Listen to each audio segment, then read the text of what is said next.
Halo Soulmate, good day mates. Ketemu lagi dengan saya Ika Febrilia di Mate Channel dan pada kesempatan hari ini saya akan ngobrol-ngobrol seru bersama salah satu mahasiswa saya di Prodi S1 Bisnis Digital FEUNJ. Oke, sudah hadir siapa di sini? Boleh perkenalkan diri dulu?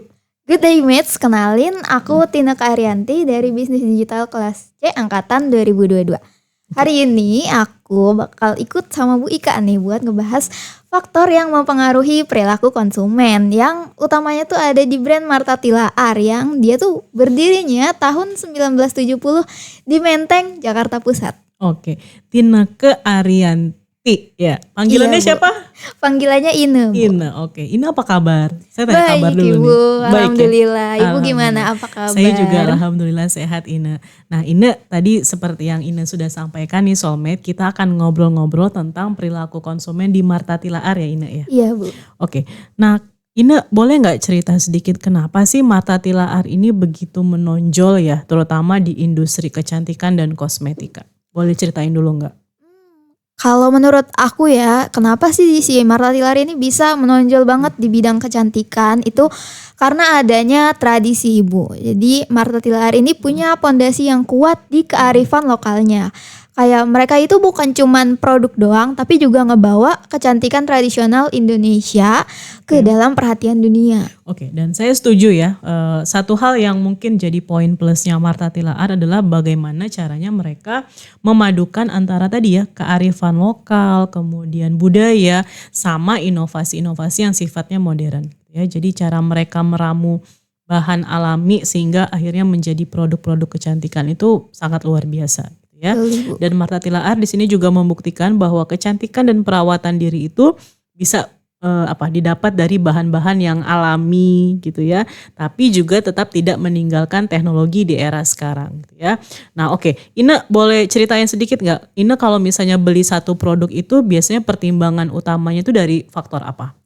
Sebenarnya banyak ya, Bu, faktornya. Cuman kalau aku sendiri paling sering itu lihatnya di promosi sama citra mereknya. Tapi ternyata kalau menurut Kotler dan Armstrong, faktor yang tadi itu tuh ada faktor kebudayaan. Di mana faktor ini tuh terdiri dari kebudayaan, subbudaya, kelas sosial, gaya hidup, sama kepribadian. Kemudian berhubungan sama orang-orang yang ada di sekitar kita gitu. Terus kalau menurut Ibu Ika sendiri kan Ibu Ika nih sering gitu ya di dunia marketing. Kalau faktor kebudayaan ini seberapa penting dia itu berperan di suatu brand? Itu penting banget ya, Ina ya. Jadi kebudayaan itu menjadi faktor yang penting juga karena apa?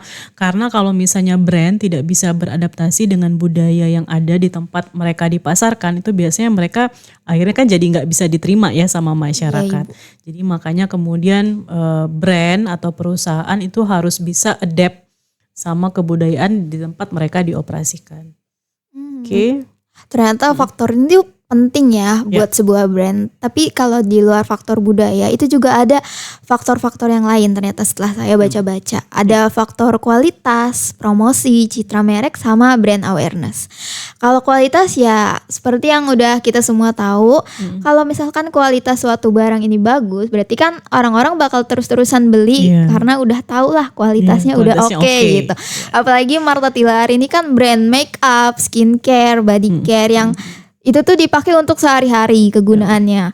Jadi perlu kualitas yang ciamik, yang bagus banget supaya bisa bertahan di dunia ini. Di dunia kosmetik ya? Iya, di dunia kosmetik. Oke, Ina, saya menambahkan ya kalau misalnya kita ngelihat kualitas sebuah produk, maka ada beberapa indikator yang mungkin bisa kita pertimbangkan gitu ya untuk akhirnya bisa memutuskan produk itu bagus atau enggak atau berkualitas atau enggak gitu ya. Di antaranya kita bisa lihat dari sisi kinerja atau performance, kemudian kita bisa lihat keragaman produk, kita bisa lihat apakah handalan produk gitu ya. Kemudian kesesuaian, daya tahan, kemudian kemampuan pelayanan, estetika, sampai ke kualitas yang dirasakan sama si konsumen gitu ya. Nah, kalau misalnya semua hal tadi bisa terpenuhi, artinya brand itu memang punya kualitas yang oke gitu ya.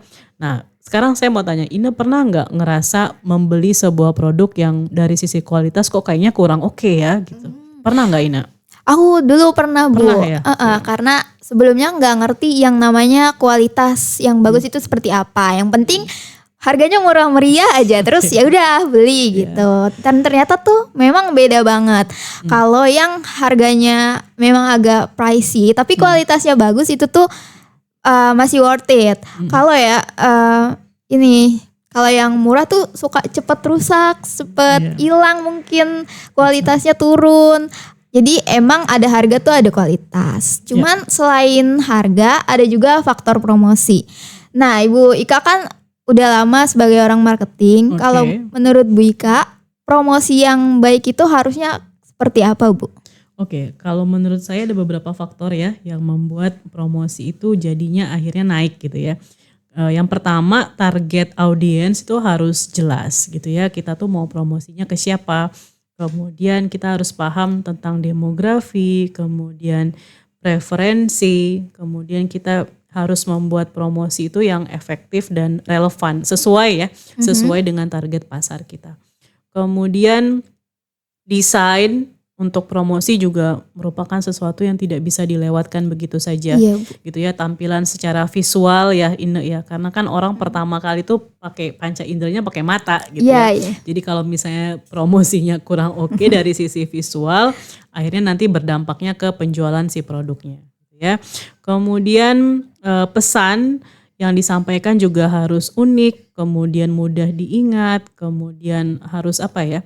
Harus benar-benar tuh berbeda sama produk atau merek lain ya. Dan yang gak kalah penting, promosi itu juga harus bisa membuat orang tuh jadi tertarik buat membeli gitu ya. Jadi mungkin orang-orang yang awalnya tuh gak tertarik buat membeli, tapi dengan adanya promosi ini membuat mereka tuh jadi kayak impulsif buyer ya.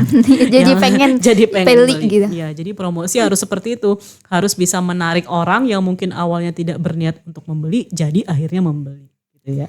Wah, emang ya ada banyak banget cara menuju Roma. Terus juga ada banyak cara buat ngejual produk. Tapi kalau yang saya perhatiin sih di Martha Tilaar itu mereka promosinya tuh dengan cara pegawainya nawarin secara langsung ke customer yang ada di toko untuk beli produk. Jadi mereka promosinya tuh saat itu juga di tempat itu dan langsung ke customernya. Dan pelayanan mereka juga bagus, benar-benar ngerti sama produk yang dijual. Kalau Bu Ika sendiri sering lihat produk promosi ini di mana biasanya? Nah, karena sekarang kita lebih sering aksesnya internet, sosial media, makanya saya biasanya kalau lihat promo-promo tuh lewat internet ya, lewat media sosial. Atau langsung kayak tadi yang Ine ceritain, jadi kita datang ke toko tertentu, kemudian ketemu sama pramuniaga, kita tanya apa kandungan produk misalnya, komposisi dan seterusnya, dan baru dapat informasi dari si pramuniaga, sekaligus mereka kan promosi ya, promosi tentang keunggulan produknya mereka. Nah, kemudian Ina, kalau promosi dilakukan secara terus-menerus, itu pastinya akan meningkatkan yang namanya brand awareness ya. Benar ya Ina ya? Ini juga salah satu faktor ya? Iya Bu, salah satu alasan orang-orang kalau beli barang itu karena brand awareness-nya tinggi. Oke, karena sekarang orang-orang kan banyak aksesnya tuh media sosial gitu ya. Iya Bu. Jadi akhirnya sering lihat promosi itu melalui media sosial.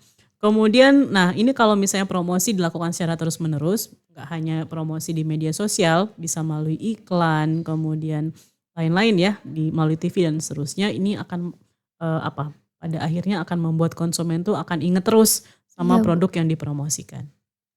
Dan juga Soulmate ada yang namanya citra merek. Jadi Iya. semacam kesan yang dikasih sama suatu brand. Oke. Misal kalau lagi pakai brand tertentu, utamanya Martha Tilaar, bakal keingat, oh iya ini brand yang mentingin budaya Indonesia, ini brand yang alami yang gak pakai tes ke hewan. Oke. Ya, jadi image ya, bicara tentang image. Jadi seperti Iya, yang Bu. kita bahas tadi pas di awal juga kita sempat bahas kalau Martha Tilaar ini adalah satu merek produk kosmetik yang menggunakan bahan-bahan yang alami ya, Iya, Ina Bu. ya. Dan itu menjadi salah satu selling point-nya Martha Tilaar yang bisa membuat image-nya juga menjadi lebih baik gitu ya. Oke Ina, saya rasa bahasan kita cukup sampai di sini. Jadi kita sudah bahas beberapa hal yang berkaitan dengan perilaku konsumennya Martha Tilaar ya. Dan tadi yang menarik bahwa ternyata tipe konsumen di Indonesia itu mayoritas adalah konsumen yang suka diskon ya. Iya. Yang suka diskon. Nah ini berlaku gak cuma di produknya Martha Tilaar aja, produk-produk yang sebelumnya yang kita bahas di podcast bersama teman-temannya ini Iya, juga Bu. rata-rata konsumen Indonesia itu adalah konsumen-konsumen yang diskon oriented gitu ya. Termasuk saya. Iya, termasuk saya juga, Bu. Termasuk ini juga. Oke, terima kasih Soulmate untuk perhatiannya di video kita yang membahas tentang perilaku konsumen di Martha Tilaar. Sampai jumpa di video-video marketing berikutnya. Kita tutup bareng ya Ina ya. Iya, Good Bu, day boleh, mates gitu boleh. ya. 1, 2, 3. Good day mates.